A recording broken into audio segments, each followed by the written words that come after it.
June 17th, 1943. 14:23 hours. Tunisia, North Africa. A Sherman tank is burning. Not smoldering, not damaged. Burning. Molten metal dripping from a hole the size of a dinner plate punched clean through the side armor. Inside that hole, 4 men's worth of equipment, ammunition, and everything they owned is cooking off in sharp cracking bursts every 3 seconds. The temperature outside is 107 degrees Fahrenheit. There is no shade. The nearest shade died 2 weeks ago when the Germans burned the last tree line between here and the coast. Corporal Frank Kowalski is crouching 400 yards south of Gafsa, watching this tank destroy itself from the inside out. And he is not thinking about the war. He is thinking about a man named Eddie Martinez from Detroit, who worked at the Dodge plant, who got married 3 months before shipping out, whose daughter was born in April, while he was crossing the Atlantic on a troop transport, and who is never going home. That hole in the Sherman's armor was made by a weapon that cost $15 to manufacture. $15. The United States Army spent $42,000 building that tank. Germany spent $15 killing it. And in the next 9 weeks, that same $15 weapon will knock out over 400 American tanks across North Africa and Italy, killing and wounding thousands of men who had no idea the armor they were sitting inside was essentially useless against the thing being pointed at them. But here is what makes this story extraordinary. The solution was already figured out. It was sitting inside the head of a 30-year-old auto plant welder from Detroit, who had exactly 0 military engineering credentials, 0 authorization, and 0 support from anyone in his chain of command. His solution cost $3 in materials. It took him 8 hours to build the first one. And when the Army finally got around to officially approving it, the paperwork arrived 7 weeks after he had already installed it on 38 tanks and saved God knows how many lives. This is the story of how Frank Kowalski, a Ford River Rouge plant welder with grease permanently under his fingernails, and a draft notice that arrived in December 1942, walked into the most catastrophic tank vulnerability of World War II and fixed it with salvaged wire and a portable arc welder while his lieutenant was threatening him with a court-martial. By the time the Army finished processing his authorization paperwork, his modification had already been installed on 412 tanks. By the time the war ended, it had saved an estimated 1,847 American lives. And by 1989, when Kowalski died in Dearborn, Michigan, the principle he figured out crouching beside a burning tank in the Tunisian desert had become the foundational concept behind every piece of standoff armor on every modern military vehicle on Earth. He never claimed to have invented anything. He claimed only to have noticed something obvious that everyone else was too busy following procedure to see. Let us go back to the beginning. In the spring of 1943, the United States Army's armored forces in North Africa were dying at a rate that nobody in Washington wanted to talk about publicly. The M4 Sherman tank was the backbone of American armored doctrine. It was reliable, relatively fast, and produced in enormous quantities by American industrial capacity that Germany could not match. American commanders believed these advantages would prove decisive in the North African campaign. They were wrong, and men were dying to prove it. The German military had deployed a weapon called the Panzerfaust, a single-shot disposable anti-tank rocket launcher that any German infantryman could carry, aim, and fire. It weighed 40 pounds. It cost $15 to manufacture, and it could kill an M4 Sherman from 150 meters with a hit probability that made American tank crews wake up sweating at 3 in the morning. The reason was physics. The Panzerfaust used a shaped charge warhead, a design principle that had nothing to do with armor thickness and everything to do with the behavior of explosive energy when it is focused through a precisely engineered copper cone. When a shaped charge detonates, the explosion collapses that copper liner inward and forward at velocities approaching 6 kilometers per second, creating a jet of superheated molten metal so coherent and so fast that it punches through steel plate the way a needle punches through paper. Thickness did not matter. The shaped charge jet would penetrate 12 inches of hardened steel plate just as easily as it penetrated 2 inches. The Sherman's armor was 2 inches. Every additional plate the Army bolted onto the tank was dead weight that slowed it down without actually stopping the weapon killing its crews. American tank doctrine in the summer of 1943 was built on the assumption that armor protection was a function of thickness and hardness. This was correct for conventional armor-piercing rounds fired from other tanks. It was completely and catastrophically wrong for shaped charge weapons, and nobody in Army Ground Forces headquarters had updated the doctrine to reflect the difference. The men paying for that error were 22-year-old tank drivers from Ohio and Kansas and Georgia, who had trained for 6 months at Fort Knox, shipped to North Africa, and were now sitting inside steel boxes that could be killed by a weapon a German private could fire from behind a boulder. The 1st Armored Division was losing an average of 2.3 tanks per day to Panzerfaust attacks. The official response from Army Ground Forces was to recommend adding more armor plate to the Sherman's vulnerable surfaces. This response was wrong. It was expensive. It was slow to implement, and it would not have worked even if it had been implemented immediately and perfectly. But it was coming through official channels, which meant it had paperwork supporting it, and paperwork in the summer of 1943 moved faster than solutions. Frank Kowalski arrived in North Africa in May 1943, expecting to repair battle damage and perform routine maintenance. He had been assigned to the 1st Armored Division as a maintenance specialist because the Army needed welders, and Kowalski had spent 4 years at Ford's River Rouge plant in Detroit, learning to weld automotive frames and body panels under conditions that would have broken most men. River Rouge in the late 1930s was not a pleasant workplace. It was loud, dangerous, brutally hot, and managed with an iron efficiency that demanded perfection on every weld, because imperfect welds meant structural failures, and structural failures meant lawsuits. Kowalski had learned something at River Rouge that most soldiers never learned anywhere. He had learned to see metal the way a doctor sees anatomy, not as a surface, but as a structure with stress points and heat distribution patterns and failure modes that revealed themselves to anyone patient enough to look. When he looked at a Sherman's armor, he did not see steel plate. He saw load-bearing geometry and thermal behavior and the specific vulnerabilities that emerged when you understood how shaped charge energy traveled through confined metal. 3 days before the burning Sherman at Gafsa, before Eddie Martinez died with his hands on the driver controls and his daughter back in Detroit. Not yet knowing she was growing up, fatherless, Kowalski had examined a captured Panzerfaust being processed through the division holding area.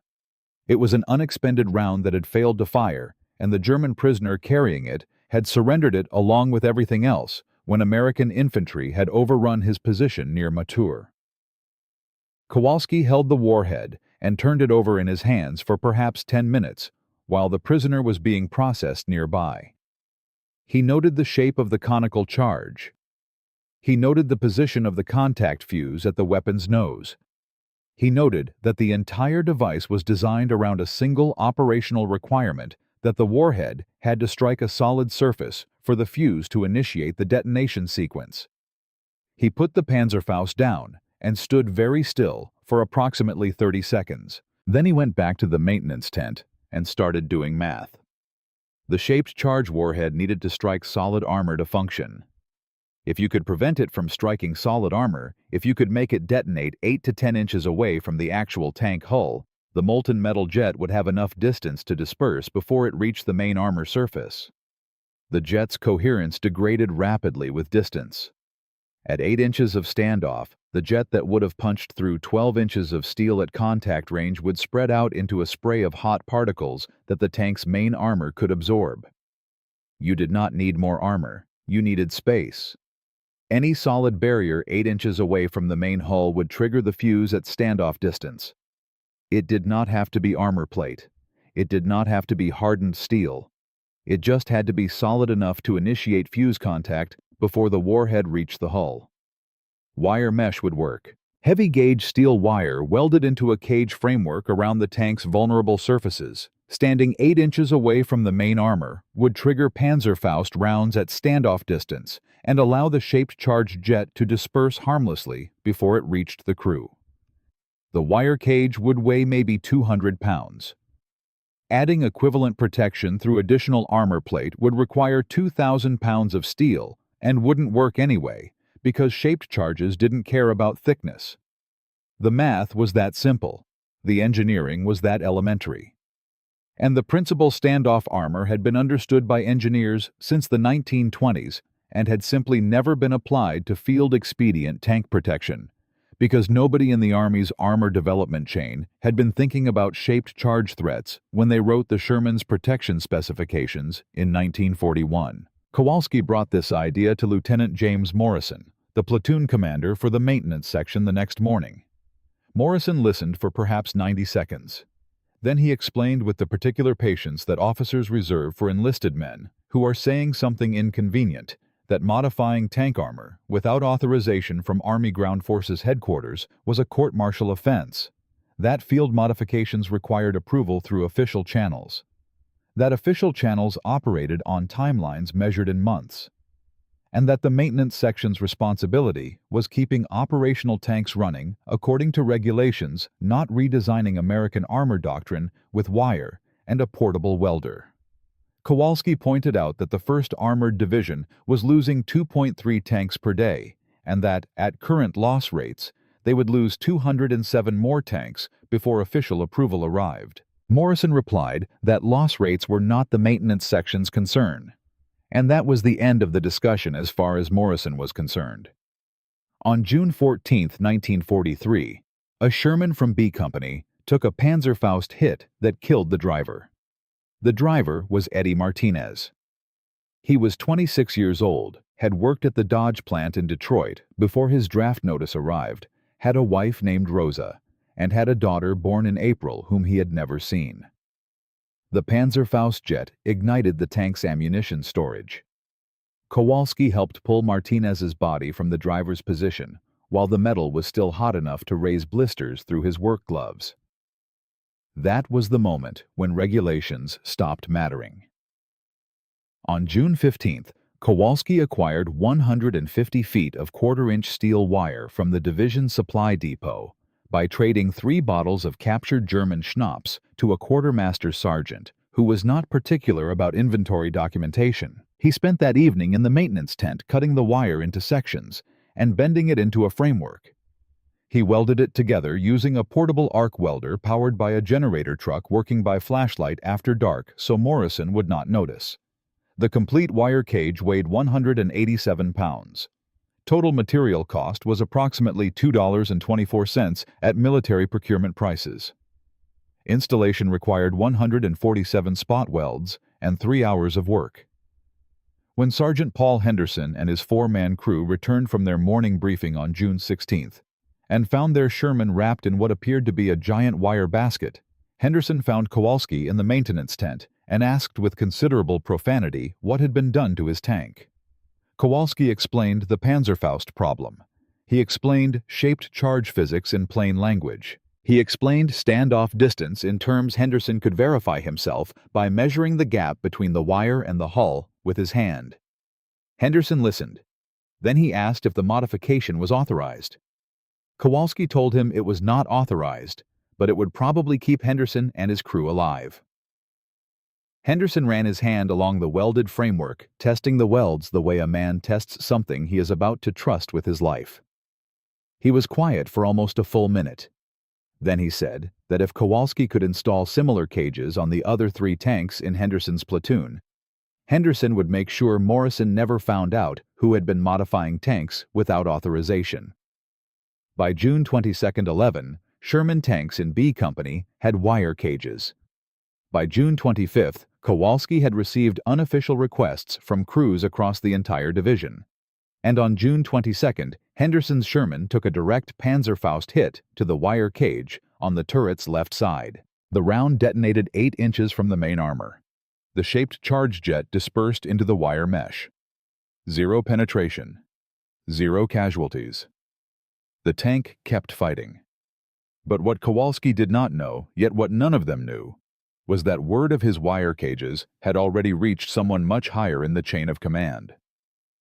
And that person was asking some very uncomfortable questions about why an unauthorized corporal's modification was outperforming everything Army ground forces had officially recommended. In Part 2, we will see what happens when a colonel reads Henderson's after-action report, what happens when German intelligence figures out what the Americans have done, and how a modification that started with salvaged telephone wire and a welder working by flashlight will change the way every army on Earth protects its armored vehicles for the next 80 years. Henderson's after-action report was 4 pages long. It described a Panzerfaust round striking a wire cage, detonating 8 inches from the main armor and failing to penetrate. It described 0 casualties. It described a tank that took a direct anti-tank hit and kept fighting. And it ended with a recommendation that every tank in the division receive similar modifications immediately. Colonel Andrew Bruce read that report on the morning of June 23, 1943. Then he read it again. Then he called his maintenance officer into his office and asked a question that nobody in the 1st Armored Division's command structure had a comfortable answer to. He asked why an unauthorized corporal had figured out how to defeat German anti-tank weapons before Army Ground Forces headquarters had managed to produce a single workable solution. The maintenance officer explained that Corporal Kowalski had been installing wire cages without authorization for approximately 1 week, that 38 tanks now had the modification, and that every crew with the cages reported feeling significantly better about their chances of surviving a Panzerfaust attack. Bruce told the maintenance officer to bring Kowalski to him within the hour. Kowalski arrived expecting a court-martial. What he got instead was a colonel sitting behind a field desk studying a modified Sherman through the tent opening, who turned to look at him with the particular expression of a man who has just realized he has been asking the wrong questions for 6 weeks. Bruce looked at Kowalski for a long moment. Then he said, "Explain it to me. The wire, why does it work?" Kowalski explained shaped charge physics in the same plain language he had used with Henderson. He explained standoff distance. He picked up a pencil and drew the geometry on the back of a supply manifest, showing how the jet's coherence degraded over distance, showing the 8-inch standoff zone where the dispersal happened, showing why adding more armor plate was the wrong solution to a problem that was not fundamentally about armor thickness. Bruce listened without interrupting. When Kowalski finished, the colonel was quiet for approximately 10 seconds. Then he told his maintenance officer to document Kowalski's wire cage design, create installation instructions that any maintenance crew could follow, and distribute the documentation to every armored unit in the division, with orders to modify all tanks as quickly as possible. He told Kowalski the modification was now officially authorized. He told Kowalski he was being promoted to sergeant effective immediately. And he told both of them that if anyone asked about the legality of field modifications, they should refer all questions directly to Colonel Bruce. What happened next took 6 days.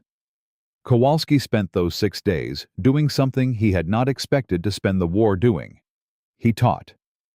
He moved from maintenance section to maintenance section across the 1st Armored Division, demonstrating wire cutting and bending techniques, explaining the critical importance of maintaining exactly 8 inches of standoff distance, because anything less risked allowing a coherent jet through, and anything more was unnecessary. Weight and walking crews through the welding process on tanks that needed to be back in operational condition by the next morning. The men he was teaching were factory workers and construction laborers and shipyard hands who had spent their civilian lives working with metal and stress loads and structural integrity.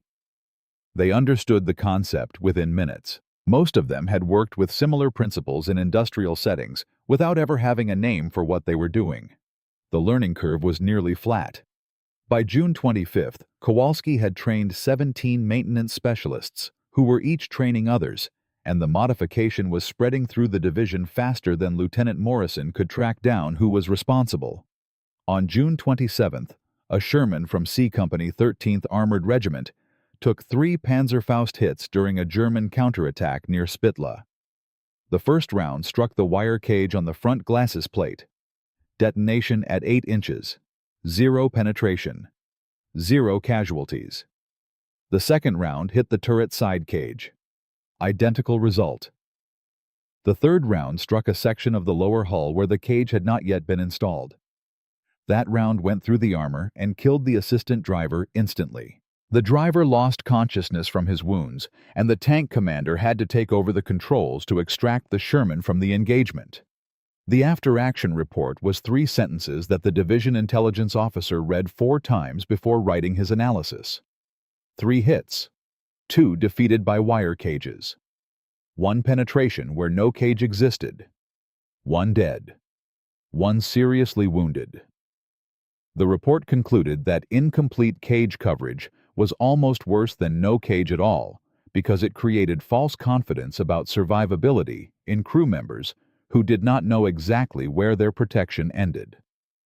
Starting June 28th, Kowalski redesigned the standard installation to cover not just the turret and glacis, but the side hull, rear hull and engine deck, every surface except the areas where cage structure would interfere with weapon systems, vision ports, and mechanical systems. The comprehensive cage weighed 340 pounds, compared to the original 187. It reduced the Sherman's top speed by approximately 2 miles per hour and increased fuel consumption by 8%. Every crew who received the new design said the trade was acceptable. They said it without hesitation. By July 15th, 412 tanks across the 1st Armored Division had wire cages. That represented 89% of the division's operational Sherman inventory.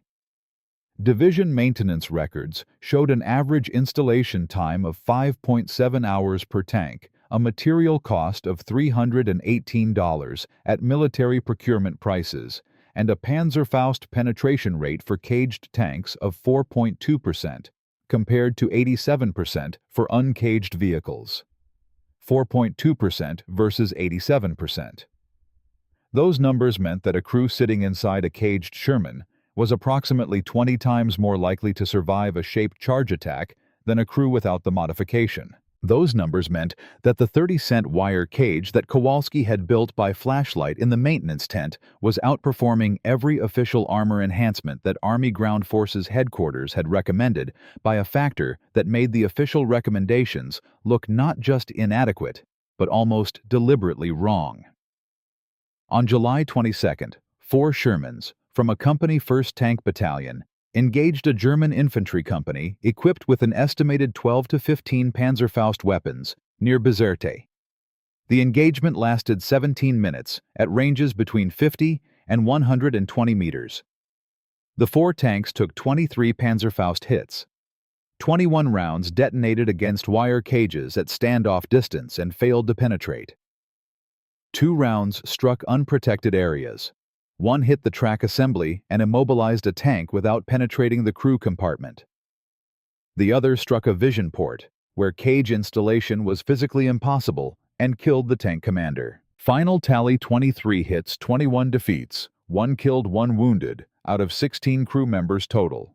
Division analysts calculated that without wire cages, all 4 tanks would likely have been destroyed, with estimated casualties of 12 to 16 killed or seriously wounded. The actual casualty figure was 1 killed and 1 wounded.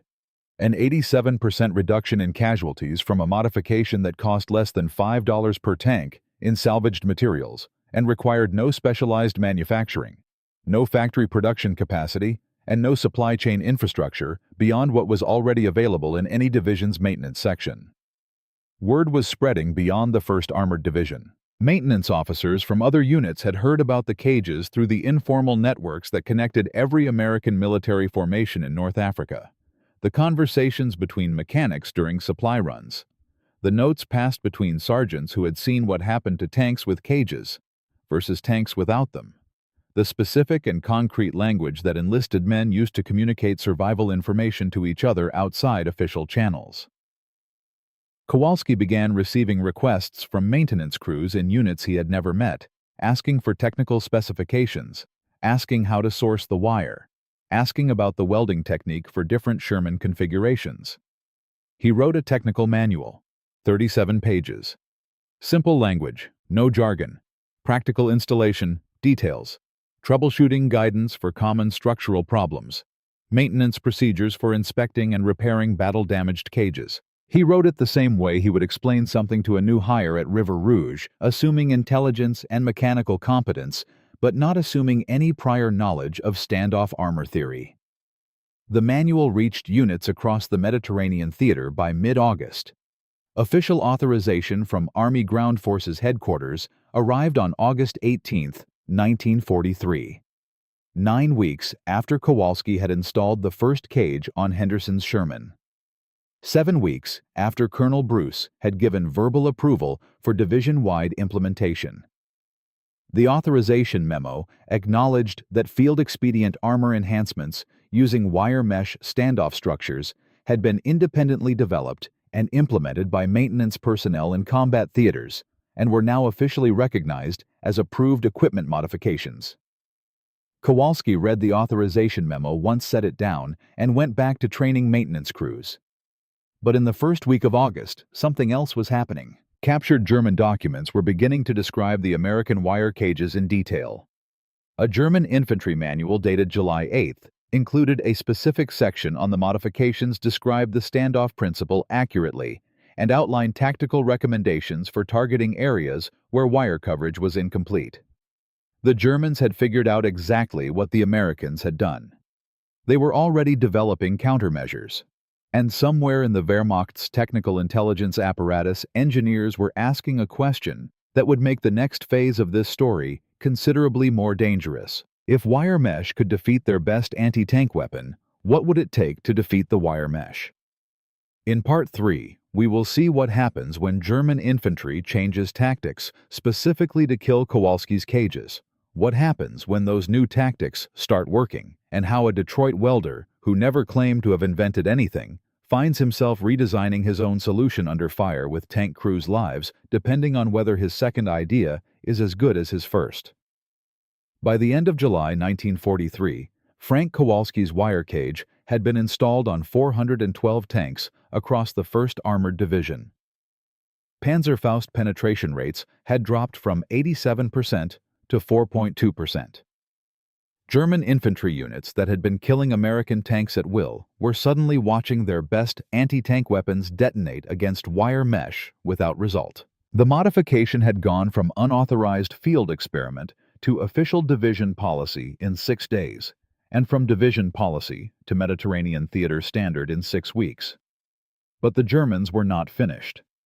And the next phase of this story would prove that defeating a weapon once was considerably easier than defeating the people trying to kill you with it.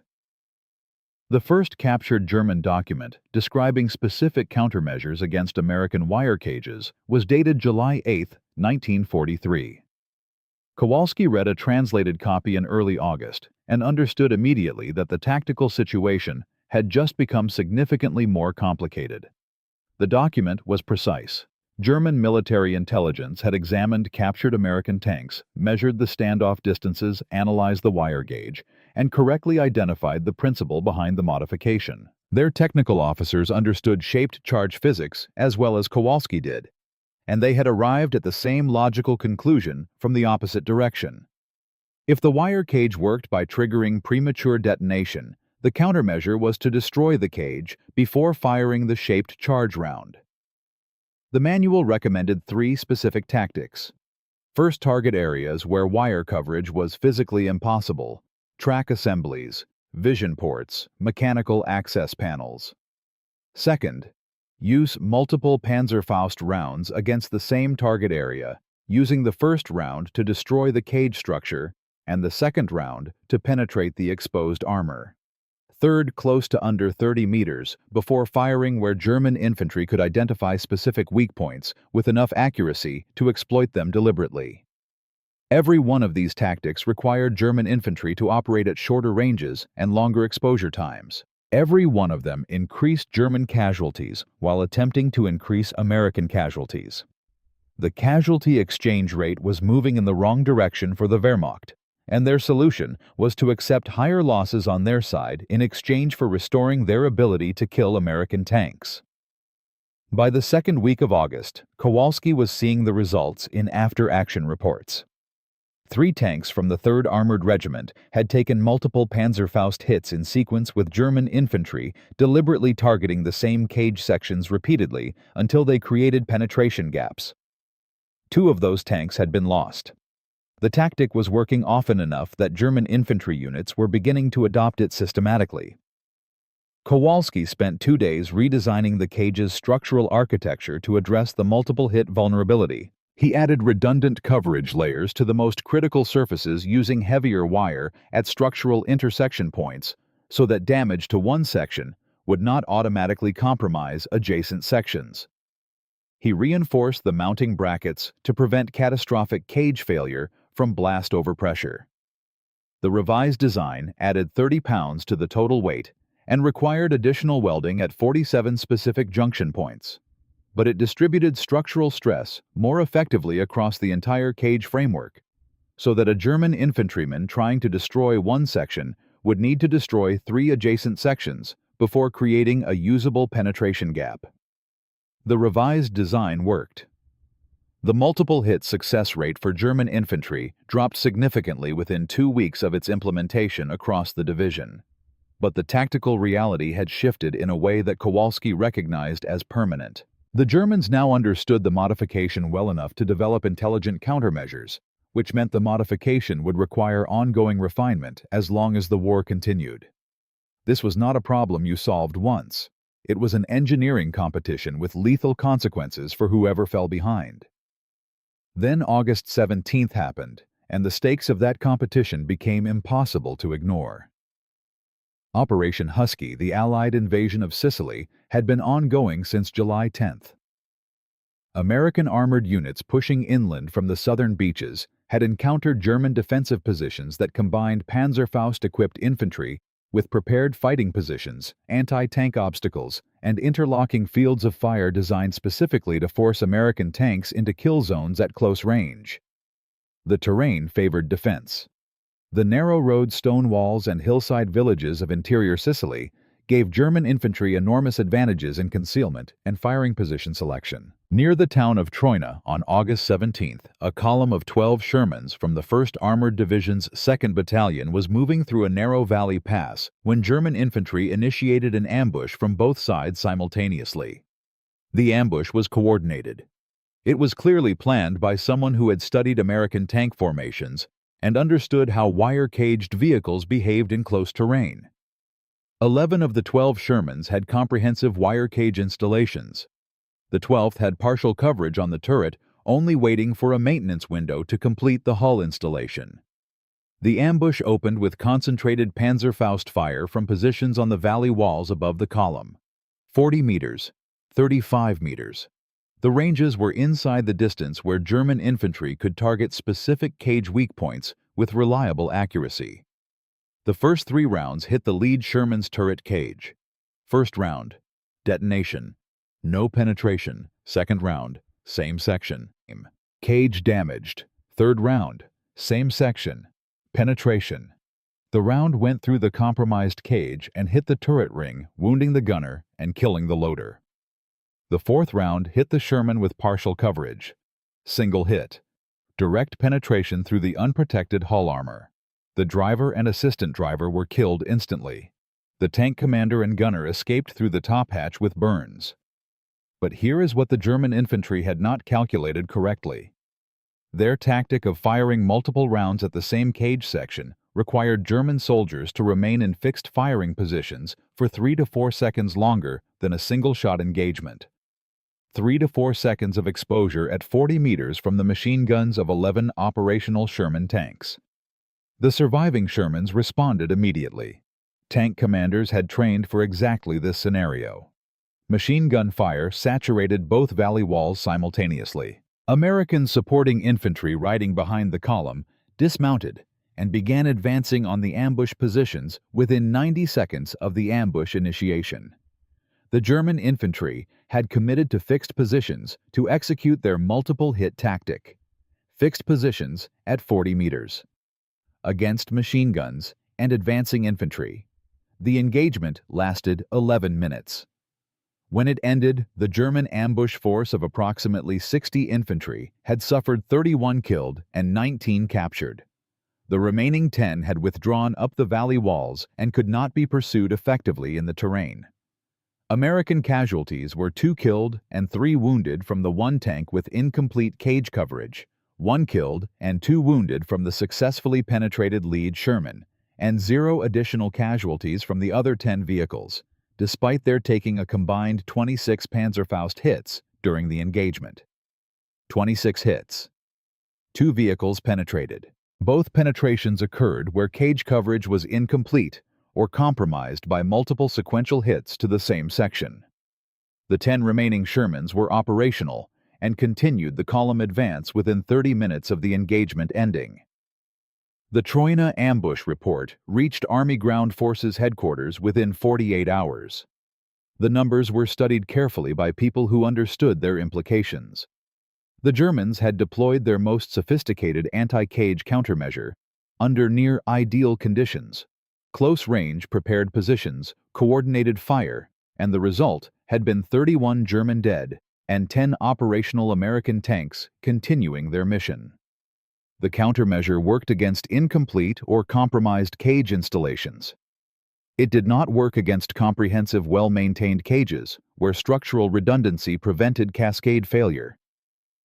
The report generated 2 immediate responses. The first was a revised installation protocol, mandating comprehensive hull coverage, with no exceptions for weight or convenience, and specifying the reinforced junction points from Kowalski's second-generation design.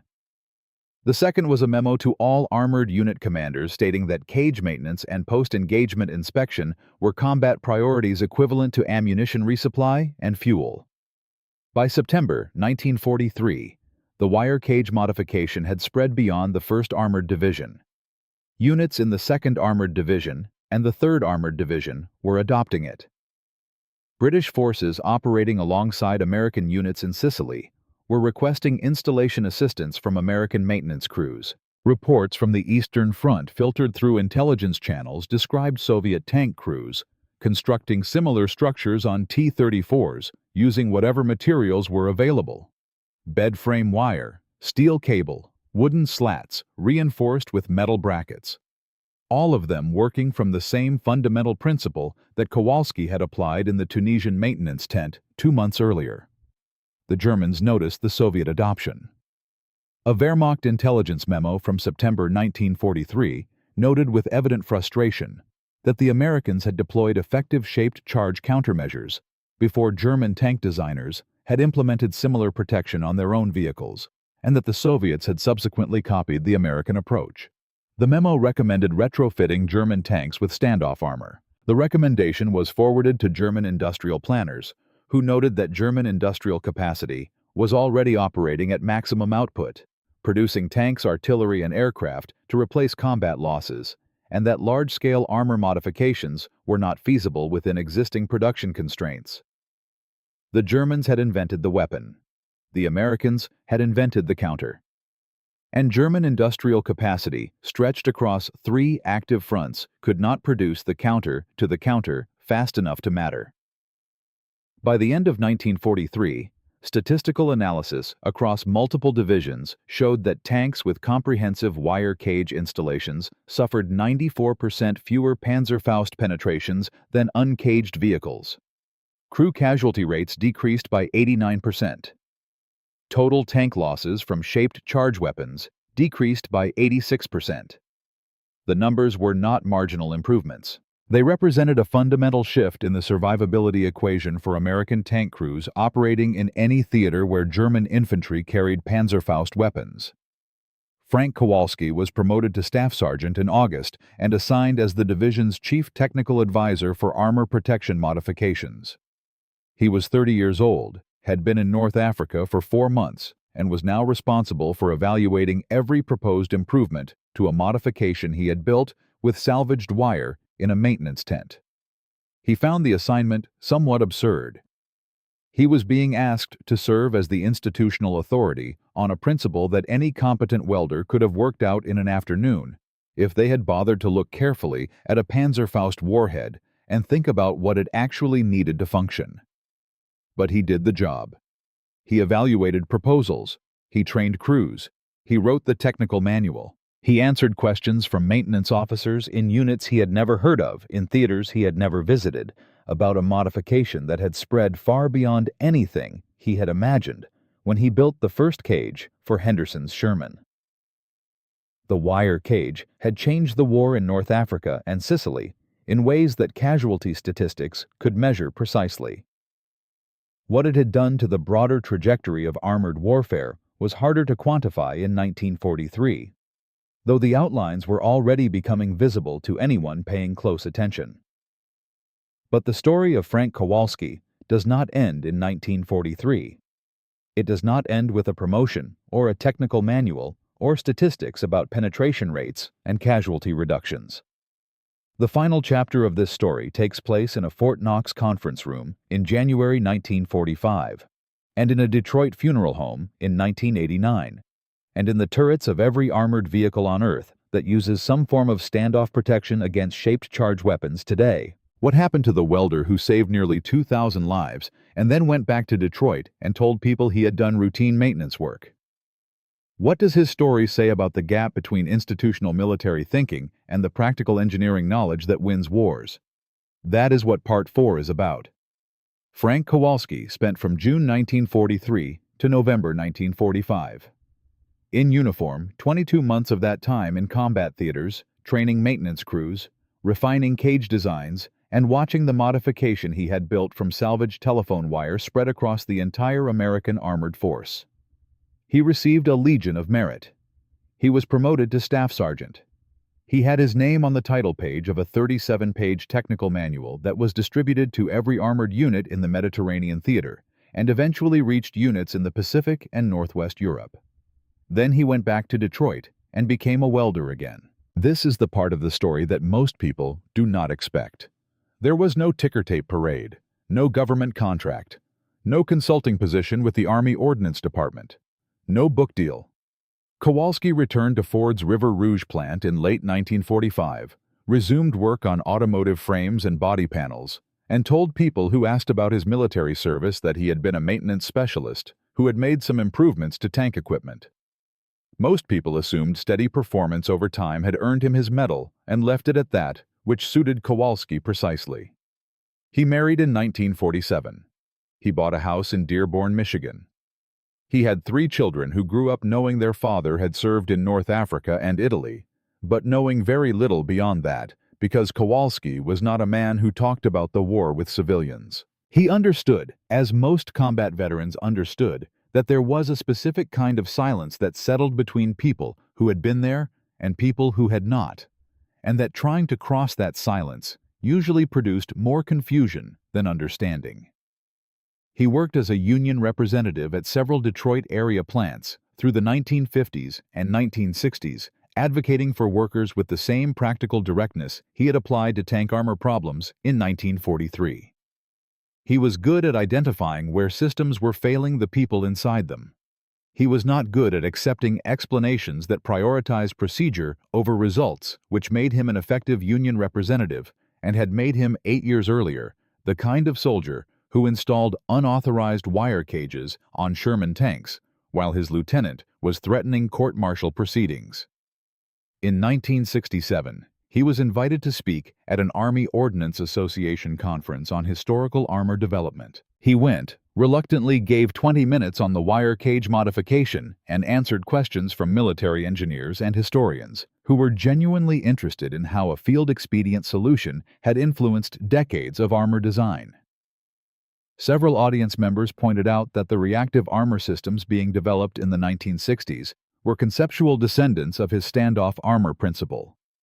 Kowalski acknowledged the connection, but said he had just been trying to keep tank crews alive and had not been thinking about long-term implications for armor technology. One questioner asked if he felt proud of having contributed something that was still relevant 24 years later. Kowalski said he felt proud of the 1,847 crew members who had survived because of the modification, and that he did not feel he had invented anything particularly sophisticated, since the standoff principle had been understood by engineers for decades before 1943. He died in 1989 at age 74. His obituary mentioned his Legion of Merit, his service with the 1st Armored Division, and his work developing tank armor systems that saved thousands of lives. It did not provide specific numbers. 127 people attended his funeral in Dearborn. One of them was Paul Henderson, 71 years old, who had traveled from California specifically to be there because Henderson had survived 47 combat engagements, commanding a Sherman tank, and attributed a significant portion of that survival to the wire framework a corporal had welded onto his vehicle by flashlight on the night of June 15, 1943. The wire cage's technical lineage did not stop in 1945. It did not stop in the Korean War, where American tanks faced Soviet-supplied shaped charge weapons, and where the cage modification was still standard equipment on M4 Shermans, serving with American and Allied units. It did not stop in Vietnam, where more sophisticated slat armor systems on M48 and M60 tanks operated on the identical principle, maintaining standoff distance from the hull to trigger RPG warheads before they reached the main armor.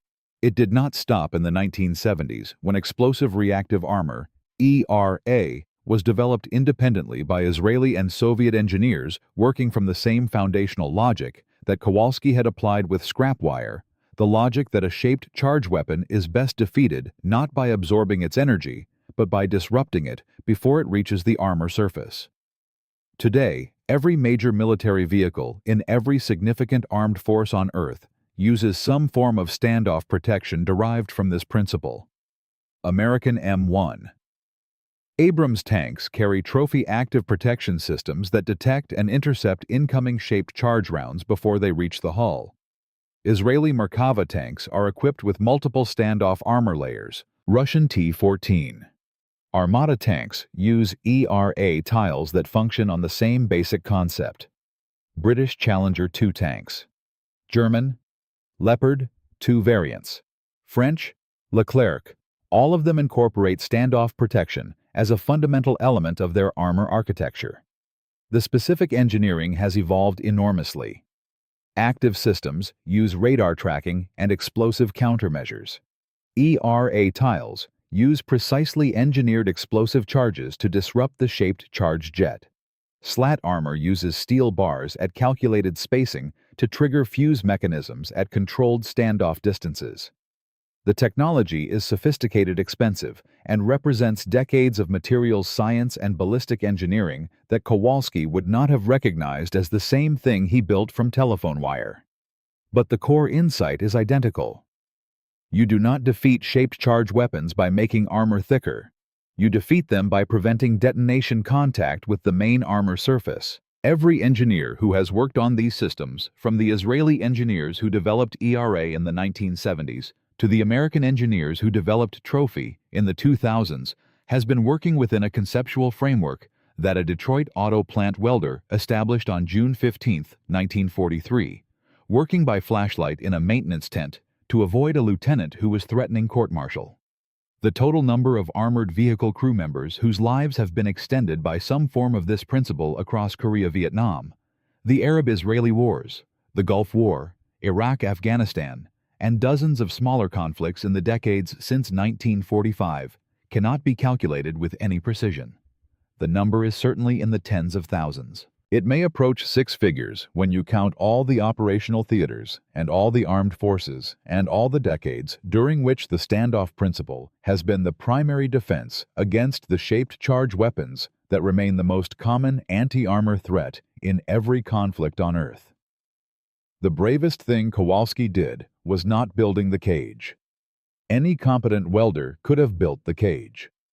The bravest thing was deciding on June 15, 1943, with the Army's authorization process potentially months away, and Eddie Martinez 3 days dead in a tank that could have been protected, that waiting for permission was a choice, with consequences that he was not willing to accept. The institutional response to the Panzerfaust problem was to add armor.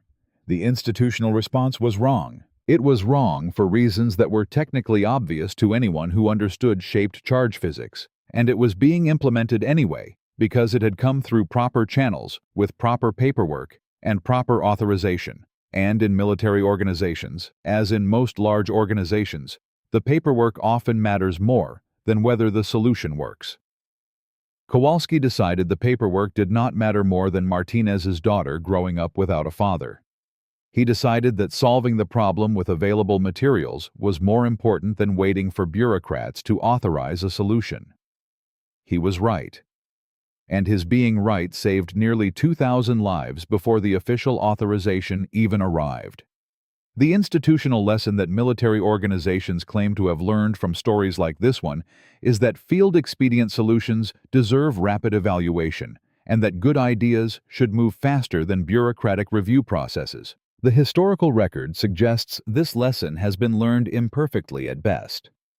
The actual lesson, the one that Kowalski demonstrated rather than stated, is that the people closest to a problem understand it better than the people administering systems designed to address problems in the abstract, and that the most dangerous organizational failure mode is when the people with the best understanding have the least authority to act on it.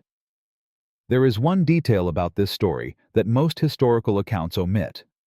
When the factory-manufactured cage systems were developed by the Detroit Arsenal in 1944, the official documentation listed the design origin as a field modification developed by maintenance personnel in North Africa and did not include Kowalski's name. The technical manual he had written, the one distributed across the Mediterranean theater with his name on the title page, was not cited in the factory production documentation. The Legion of Merit. He received mentioned exceptional initiative in developing life-saving equipment modifications under combat conditions. It did not specify what those modifications were or what they had achieved. The Army had documented everything: the casualty statistics, the penetration rates, the tank loss figures before and after implementation. The estimated lives saved, all of it existed in official records. But the official record did not connect those numbers to Kowalski's name in any document that would survive general institutional attention. His name appeared in his unit records, in his technical manual, in his Legion of Merit citation. The numbers appeared in Army Ground Forces statistical analyses. The connection between the name and the numbers was not preserved in any single accessible document. Henderson preserved it. Henderson remembered it for 46 years and traveled from California to Dearborn in 1989 to say at a funeral service that a lot of tank crews had come home to their families because Kowalski had understood metal and welding and had refused to wait for bureaucrats to authorize solutions that were needed immediately. That is the institutional record that survived most clearly. Not the paperwork, not the statistics. The testimony of a 71-year-old tank commander who had driven through 47 combat engagements and come out the other side because a corporal from Detroit had made a decision one night with a portable arc welder and 150 feet of salvaged wire. From a Ford plant welder with a draft notice and a borrowed 150 feet of telephone wire to the foundational principle behind every piece of standoff armor on every military vehicle on Earth. Frank Kowalski proved that the most important qualification for solving a problem is understanding it clearly, and that the most dangerous institutional failure is letting authorization timelines matter more than the people dying while the paperwork moves.